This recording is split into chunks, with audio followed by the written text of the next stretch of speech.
بسم اللہ الرحمن الرحیم۔ السلام علیکم ورحمۃ اللہ وبرکاتہ۔ ہمارے حضور صلی اللہ علیہ وسلم اور دودھ پلانے والی عورتیں۔ ناظرین حضرات، مکہ سے 150 کلومیٹر دور ایک بستی تھی جس کا نام بنو سعد تھا۔ حضور صلی اللہ علیہ وسلم کی پیدائش کے ایک ہفتے بعد بنو سعد کی 10 عورتیں اپنی اپنی سواری لے کر مکہ کی طرف کسی دودھ پینے والے بچے کی تلاش میں نکلیں۔ اس زمانے میں عورتوں کے لیے روزی کا یہی ایک ذریعہ تھا کہ وہ عورتیں مالدار گھرانوں کے بچوں کو اپنے گھر لا کر انہیں دودھ پلاتی، اور پھر جب وہ بچے تھوڑا بڑے ہو جاتے تو انہیں ان کے ماں باپ کو واپس کر آتی، اور اس کے بدلے میں ان بچوں کے ماں باپ دودھ پلانے والی عورتوں کو بہت زیادہ پیسے اور تحفے دیتے تھے۔ اسی امید میں بنو سعد کی 10 عورتیں مکہ کی طرف اپنی اونٹنیاں لے کر چلیں۔ انہی عورتوں میں حضرت حلیمہ سعدیہ بھی تھیں۔ حلیمہ سعدیہ کے گھر بہت زیادہ غریبی تھی، ان کے شوہر کو کوئی کام نہ ملتا، صرف بکری چرا کر انہی کے دودھ پر دن رات گزارا ہوتا تھا۔ حلیمہ سعدیہ کے گھر میں ایک اونٹنی بھی تھی، لیکن وہ بہت زیادہ کمزور ہو چکی تھی، کیونکہ بنو سعد قبیلے میں گھاس بھی بہت کم اگتی تھی، اس لیے جانوروں کو بھی صحیح سے چارہ نہیں مل پاتا تھا۔ حلیمہ سعدیہ اپنی اسی کمزور اونٹنی کو لے کر مکہ کی طرف ان 10 عورتوں کے ساتھ چل پڑی تاکہ انہیں بھی کوئی دودھ پیتا بچہ مل جائے، جس کی وجہ سے ان کے گھر میں بھی 4 پیسے آنے لگے۔ حلیمہ سعدیہ کے ساتھ ان کا ایک دودھ پیتا بچہ اور ان کے شوہر تھے۔ ان عورتوں کی اونٹنیاں طاقتور تھیں، اس لیے وہ بار بار حلیمہ سعدیہ کی اونٹنی سے آگے نکل جاتی اور پھر دور جا کر ان عورتوں کو ایک جگہ پر رکنا پڑتا تاکہ حلیمہ سعدیہ کی کمزور اونٹنی بھی دھیرے دھیرے ان کے پاس پہنچ جائے اور ساری عورتیں ایک ساتھ مکہ پہنچیں۔ ان عورتوں کو بار بار حلیمہ سعدیہ کے لیے رکنا پڑتا تھا، اسی لیے آخر ان عورتوں نے حلیمہ سعدیہ سے کہا کہ اے حلیمہ، تمہاری وجہ سے ہمیں بار بار رکنا پڑتا ہے، دھوپ بھی بہت تیز ہے، اس لیے اگر تم اجازت دو تو ہم نکل جائیں اور تم دھیرے دھیرے اپنی اسی اونٹنی سے آتی رہنا۔ حلیمہ سعدیہ بیچاری اس وقت کیا جواب دیتی؟ انہوں نے کہہ دیا کہ ہاں ٹھیک ہے، تم لوگ میری وجہ سے پریشانی مت اٹھاؤ، جاؤ تم سب نکل جاؤ، میں اپنے شوہر کے ساتھ دھیرے دھیرے آ رہی ہوں۔ 2 دن کے سفر کے بعد یہ 9 عورتیں پہلے ہی مکہ پہنچ گئیں، اور مکہ میں جتنے بھی مالدار گھرانے تھے ان کے گھروں سے کوئی نہ کوئی دودھ پینے والا بچہ لے لیا۔ روایت میں آتا ہے کہ یہ 9 عورتیں سب سے پہلے ہمارے حضور صلی اللہ علیہ وسلم کے گھر آتی ہیں، لیکن جب معلوم ہوتا ہے کہ اس بچے کا باپ نہیں ہے اور یہ بچہ یتیم ہے تو وہ اسے لینے سے انکار کر دیتی ہیں اور کہتی ہیں ارے ہم اتنی دور سفر کر کے اس لیے آئے ہیں تاکہ بچے کے باپ سے ہمیں کچھ پیسے اور خرچہ مل جائے، یہ بچہ تو یتیم ہے، اسے ہم کیا ملے گا۔ اس لیے ساری عورتوں نے ہمارے حضور صلی اللہ علیہ وسلم کو لینے سے انکار کر دیا اور مکہ کے مالدار بچوں کو لے کر چلی گئیں۔ جب سبھی عورتوں نے حضور صلی اللہ علیہ وسلم کو لینے سے انکار کر دیا تو یہ بات حضرت آمنہ کے دل کو لگی اور وہ اکیلی گھر میں بیٹھی اپنے اس چھوٹے بچے کو دیکھ کر رونے لگی اور دل ہی دل میں سوچنے لگی اے کاش آج میرے معصوم بچے کا باپ زندہ ہوتا تو میرے بچے کو بھی کوئی عورت اپنے گھر لے جاتی، اے کاش میرے شوہر زندہ ہوتے تو وہ میرے بچے کو گود میں لے کر بازاروں میں گھماتے اور اسے اچھے اچھے کھلونے دلاتے۔ حضرت آمنہ کے آنسو دیکھ کر شاید اس وقت اللہ تعالی حضرت آمنہ سے کہہ رہا ہوگا کہ اے آمنہ تم پریشان کیوں ہوتی ہو، اس بچے کے باپ اسے کھلونا لے کر نہیں دے پائے تو کیا ہوا، اس بچے کی تو ایسی شان ہے ہوگی کہ میں آسمان کے چاند کو اس بچے کے لیے کھلونا بنا دوں گا اور وہ انگلیوں کے اشارے سے چاند کے 2 ٹکڑے کر دے گا۔ اے آمنہ اس بچے کے باپ اسے کیا بازاروں کی سیر کرواتے، آنے والے وقت میں دیکھنا اس بچے کو آسمانوں پر بلا کر جنت کی سیر کراؤں گا۔ حضرت آمنہ خاموش پریشان بیٹھی تھی اور شاید یہی سب باتیں سوچ رہی تھی۔ حضرت عبد المطلب کو بھی جب اپنے پوتے کے بارے میں یہ خبر معلوم ہوئی کہ کسی عورت نے بھی میرے پوتے کو قبول نہیں کیا ہے، سب نے لینے سے انکار کر دیا، تو ان کے بھی دل پر ایک چوٹ سی لگی اور دل ہی دل میں سوچنے لگے کہ اے کاش میرا بیٹا عبداللہ زندہ ہوتا تو آج میرے پوتے کو یہ دن نہ دیکھنا پڑتا۔ شام کا وقت ہو چکا تھا۔ حلیمہ سعدیہ اسی وقت مکہ پہنچی تو انہیں معلوم ہوا کہ اب مکہ میں کوئی مالدار گھرانے کا بچہ نہیں بچا ہے۔ ان سبھی عورتوں نے ہر ایسے بچے کو لے لیا ہے جس کا باپ مالدار ہو۔ حلیمہ سعدیہ تلاش کرتی ہوئی حضرت آمنہ کے گھر پہنچی اور دروازہ کھٹکھٹایا۔ پوچھنے پر بتایا گیا کہ میں دودھ پلانے والی ہوں، دیہات سے آئی ہوں، بچہ چاہیے۔ حضرت آمنہ نے سوچا کہ یہ عورت بھی ابھی میرے بچے کو دیکھ کر منع کر دے گی کہ میں اس یتیم کو گود نہیں لیتی، لیکن پھر بھی اللہ نے ان کے دل میں بات ڈالی اور انہوں نے حلیمہ سعدیہ کو گھر کے اندر بلا لیا۔ حلیمہ سعدیہ کو بھی جب اس بات کی خبر ہوئی کہ بچہ یتیم ہے اور اس کا باپ نہیں ہے تو لینے سے انکار کر دیا اور واپس چلی گئی۔ انہیں کوئی بھی بچہ نہیں ملا اور وہ اپنے شوہر کے پاس ایک خیمے میں پہنچی۔ شوہر نے پوچھا، اے حلیمہ کیا ہوا، کوئی بچہ نہیں ملا؟ حضرت حلیمہ نے جواب دیا کہ نہیں، ہم دیر سے پہنچے اس لیے مکہ کے سارے بچے ان عورتوں نے لے لیے اور میری قسمت میں شاید کوئی بچہ نہیں ہے، لیکن ہاں ایک گھر میں گئی تھی تو وہاں ایک یتیم بچہ تھا، اس کا باپ مر چکا ہے تو اس سے ہمیں کیا ملے گا؟ جب باپ ہی نہیں ہے تو پھر ہمیں پیسے اور تحفے کون دے گا؟ اس لیے میں نے اس بچے کو لینے سے انکار کر دیا۔ رات کا وقت تھا، دونوں میاں بیوی خاموش بیٹھے تھے۔ حضرت حلیمہ کی گود میں جو بچہ تھا وہ بہت زیادہ رو رہا تھا کیونکہ وہ 2 دنوں سے بھوکا تھا اور حضرت حلیمہ کے سینے میں بالکل بھی دودھ نہیں بچا تھا کیونکہ حضرت حلیمہ نے بھی کئی دنوں سے کچھ نہیں کھایا تھا، اس لیے بھوک کی وجہ سے ان کے سینے میں بھی دودھ آنا بند ہو گیا تھا۔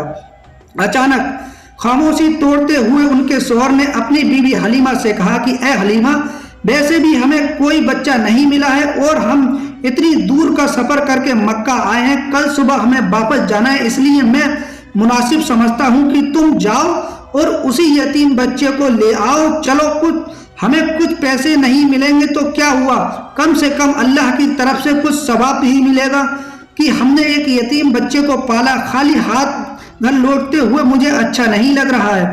حضرت حلیمہ نے کہا کہ بات تو آپ صحیح کہہ رہے ہو، ٹھیک ہے، میں ابھی جا کر اس بچے کو لے آتی ہوں۔ اور پھر حضرت حلیمہ بی بی آمنہ کے گھر پہنچی۔ یہ دیکھ کر حضرت آمنہ بہت زیادہ خوش ہوئی کہ چلو میرے بچے کو کسی عورت نے قبول تو کیا۔ حضرت حلیمہ نے فرمایا کہ ذرا مجھے تو بچہ تو دکھلاؤ۔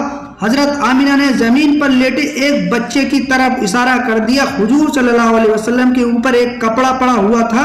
حضرت حلیمہ نے جیسے ہی وہ کپڑا ہٹا کر ہمارے حضور صلی اللہ علیہ وسلم کا چہرہ دیکھا تو ان کا دل دھک سے ہو گیا۔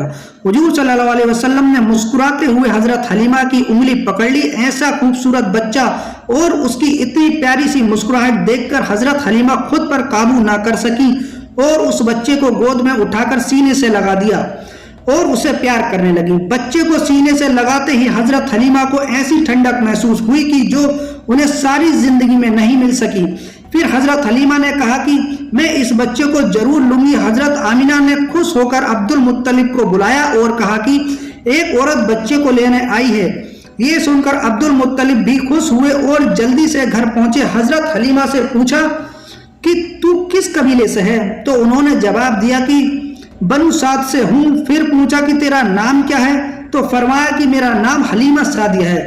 یہ سن کر حضرت عبد المطلب نے خوش ہو کر کہا کہ واہ بھائی واہ، نیکی اور سادگی ایک ساتھ جمع ہو گئی۔ انہوں نے حضرت حلیمہ کی تعریف کی اور پھر فرمایا کہ تم میرے بچے کو لے جا سکتی ہو۔ حضرت حلیمہ جب بچے کو لے کر آگے بڑھنے لگی تو رک کر حضرت آمنہ سے کہا کہ اے آمنہ، میں دیہات کی رہنے والی ہوں، میں نے آج تک اس جیسا خوبصورت بچہ دیہاتوں میں نہیں دیکھا۔ حضرت آمنہ نے کہا کہ اے حلیمہ، تم دیہات کی رہنے والی ہو اور میں شہر کی رہنے والی ہوں، میں نے آج تک اس جیسا بچہ شہر میں نہیں دیکھا۔ حضرت عبد المطلب پاس کھڑے تھے، انہوں نے کہا اے حلیمہ، تم نے دیہات میں ایسا خوبصورت بچہ نہیں دیکھا اور اے آمنہ، تم نے شہروں میں ایسا خوبصورت بچہ نہیں دیکھا، اور میں ملکوں کا سفر کیا ہے میں نے اور میں کرتا ہوں، میں نے ملکوں میں ایسا خوبصورت بچہ نہیں دیکھا۔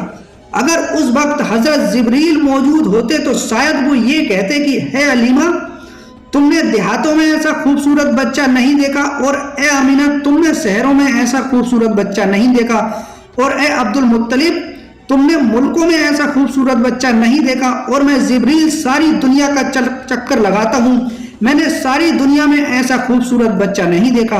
اور اگر اس وقت اللہ تعالیٰ سے کوئی پوچھتا تو شاید اللہ تعالیٰ فرماتا کہ میں اس بچے کا پروردگار، میں ساری دنیا کا مالک، بادشاہوں کا بادشاہ، میں اس بچے کی قسم کھا کر کہتا ہوں میں نے ساری مخلوق میں اس بچے جیسا خوبصورت کسی کو پیدا نہیں کیا ہے۔ حضرت حسان نے ہمارے حضور صلی اللہ علیہ وسلم کی تعریف کرتے ہوئے ایک بار فرمایا تھا کہ اے ہمارے حضور صلی اللہ علیہ وسلم، آپ سے زیادہ حسین میں نے کسی کو نہیں دیکھا، اور آپ سے زیادہ خوبصورت انسان کسی عورت نے نہیں پیدا کیا۔ آپ تو ہر برائی سے پاک کر کے پیدا کیے گئے ہیں، آپ تو بالکل ویسے ہی پیدا کیے گئے ہیں جیسے آپ کو ہونا چاہیے تھا۔ حضرت حلیمہ سعدیہ حضور صلی اللہ علیہ وسلم کو گود میں لے کر اپنے شوہر کے پاس پہنچی تو رات بہت ہو چکی تھی، بھوک بھی بہت زیادہ لگ رہی تھی، وہ چھوٹا بچہ بھوک سے رو رہا تھا۔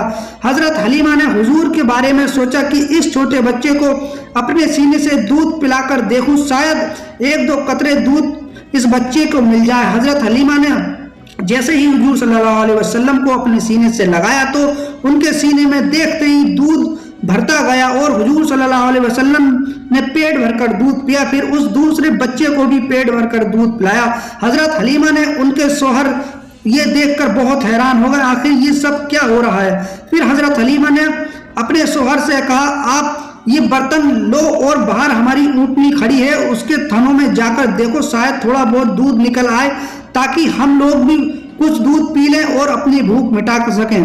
شوہر برتن لے کر جب باہر اس کمزور اونٹنی کے پاس پہنچے تو دیکھ کر حیران رہ گئے کہ اس اونٹنی کے تھن دودھ سے بھرے ہوئے تھے۔ انہوں نے ان کا دودھ نکالنا شروع کیا اور پورا برتن بھر گیا۔ جب وہ دودھ لے کر حضرت حلیمہ کے پاس پہنچے تو حضرت حلیمہ بھی حیران رہ گئی کہ ہماری اس کمزور اونٹنی کے اندر سے اتنا زیادہ دودھ کیسے نکلا۔ شوہر نے جواب دیا کہ اے حلیمہ مجھے تو لگتا ہے کہ یہ اس یتیم بچے کے ساتھ اللہ کی کوئی خاص مدد ہے، اس لیے ہمارے ساتھ ایسے عجوبے ہو رہے ہیں۔ حضرت حلیمہ نے حضور صلی اللہ علیہ وسلم کو اپنے گلے سے لگاتے ہوئے کہا کہ ہاں مجھے بھی لگتا ہے یہ میرا چاند سا پیارا بچہ ہمارے گھر کی ساری مصیبتیں کو ختم کر دے گا۔ سبھی لوگ دودھ پی کر سو گئے۔ صبح ہوئی تو شوہر نے اپنے قبیلے بنو سعد کی طرف لوٹنے کی تیاری شروع کر دی۔ وہ 9 عورتیں پہلے ہی جا چکی تھیں اور بہت دور نکل چکی تھی۔ شوہر پہلے اونٹنی پر بیٹھ گئے اور پھر خود اپنی بیوی کو اپنے پیچھے اونٹنی پر بٹھایا۔ ہمارے حضور صلی اللہ علیہ وسلم اس وقت حضرت حلیمہ کی گود میں تھے۔ ان کے شوہر اونٹنی کو بار بار کھڑا کرنے کی کوشش کر رہے تھے لیکن وہ اونٹنی اٹھنے کا نام نہیں لے رہی تھی۔ پریشان ہو کر شوہر نے نیچے اترے تو وہ اونٹنی ایک دم سے کھڑی ہو گئی۔ شوہر بہت زیادہ حیران ہوئے اور پھر سے اونٹنی پر آگے بیٹھ کر اسے چلانے کی کوشش کرنے لگے تو وہ پھر بیٹھ گئی اور اٹھنے کا نام نہیں لے رہی۔ شوہر کو کچھ شک ہوا اور انہوں نے حضرت حلیمہ سے کہا کہ اے حلیمہ تم اس بچے کو لے کر آگے بیٹھو اور میں تمہارے پیچھے بیٹھتا ہوں۔ حضرت حلیمہ حضور صلی اللہ علیہ وسلم کو لے کر جیسے ہی آگے بیٹھی تو وہ اونٹنی کھڑی ہو گئی اور اس نے زمین پر سر رکھ کر 3 بار سجدہ کیا اور اللہ کا شکر ادا کیا کہ تو نے مجھے حضور صلی اللہ علیہ وسلم کی سب سے پہلی سواری بنا دیا۔ اور پھر اس اونٹنی نے ایک دوڑ لگائی اور بہت تیز چلنے لگی۔ حلیمہ سعدیہ اور ان کے شوہر حیران تھے کہ یہ تو وہی اونٹنی تھی جسے لے کر ہم آئے تھے اور جو چلنے کو ترستی تھی، اب اسے کیا ہو گیا کہ یہ اتنی تیز دوڑ رہی ہے۔ کچھ ہی وقت گزرا کہ اس اونٹنی نے دوڑتے ہوئے ان 9 عورتوں کو پا لیا اور تیزی سے چلتے ہوئے ان کے پاس سے گزری تو ان عورتوں نے حیرانی سے پوچھا کہ اے حلیمہ کیا تم نے سواری بدل لی ہے؟ تو حضرت حلیمہ نے جواب دیا کہ میں نے سواری نہیں بدلی بلکہ اس سواری کا سوار بدل چکا ہے۔ سب سے پہلے حلیمہ سعدیہ ہی اپنے محلے بنو سعد میں پہنچی۔ حضرت حلیمہ سعدیہ فرماتی ہیں کہ اس دن میرے پورے محلے سے گلاب کی خوشبو آ رہی تھی۔ سارے محلے والے حیران تھے کہ آخر یہ خوشبو کیسے آ رہی ہے۔ یہ اللہ کی طرف سے ہمارے حضور کا اس قبیلے میں استقبال ہو رہا تھا۔ کیا شان ہے میرے مصطفیٰ کی۔ دوستو امید کرتا ہوں بھاگ 4 آپ کو پسند آیا ہوگا انشاءاللہ، اور بھاگ 5 حضور صلی اللہ علیہ وسلم دائی حلیمہ کی گود میں ہم نے پہلے ہی اپلوڈ کر دیا ہے، ہمارے چینل پر جا کر دیکھ سکتے ہیں۔ اللہ سے دعا ہے ہمیں اور آپ کو اللہ بری بلاؤں سے محفوظ رکھے، دین اور دنیا میں ترقی عطا فرمائے، آمین۔ دوستو ایک پیارا سا کمنٹ بھی کر دینا، کیونکہ آپ کے کمنٹ سے ہمارا حوصلہ بڑھتا ہے اور ہمیں بہت خوشی ملتی ہے، اور ہمارا چینل بھی سبسکرائب کریں۔ ملتے ہیں نیکسٹ ویڈیو میں، خدا حافظ۔